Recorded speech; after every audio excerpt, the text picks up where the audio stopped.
मग शिक्षकांचं कौतुक काय होतं तर आदर्श शिक्षक पुरस्कार दिले जातात, शहरस्तरावरती त्यांचा सन्मान होतो. पण शाळा हे माझं घर आहे, घरातल्या पाठीवर जी कौतुकाची छाप पडते ती तर फार मोलाची असते, त्याला शब्दच नाही. आमच्या शाळेमध्ये बालकामगिरीपासून 7वी पर्यंत 11 तुकडे आहेत आणि यामध्ये आम्ही अध्यापन करत असतो, या स्पर्धा घेत असतो आणि यामध्ये आमचे विद्यार्थी सांगत असतात.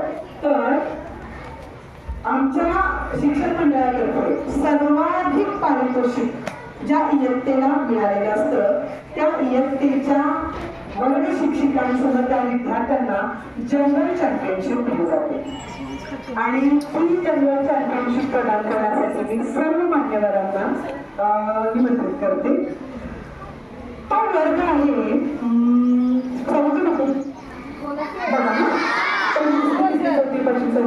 सात वर्गापैकी एक वर्ग आहे तो, त्या वर्गामध्ये राज्यात चमकले आणि ते तुमचे मित्र पण आहेत आणि नाही ते मी सांगणार आहे ना.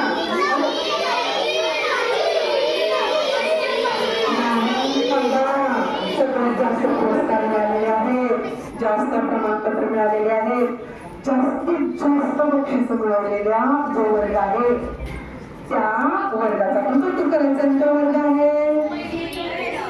बघा तुम्ही क्रिकेट स्पर्धा पाहता, हॉकी पाहता, खेळ पाहता, जेव्हा जनरल चॅम्पियनशिपचं ते पारितोषिक मिळतं तेव्हा त्या प्रत्येकाच्या शहरात किती आनंद असतो ना.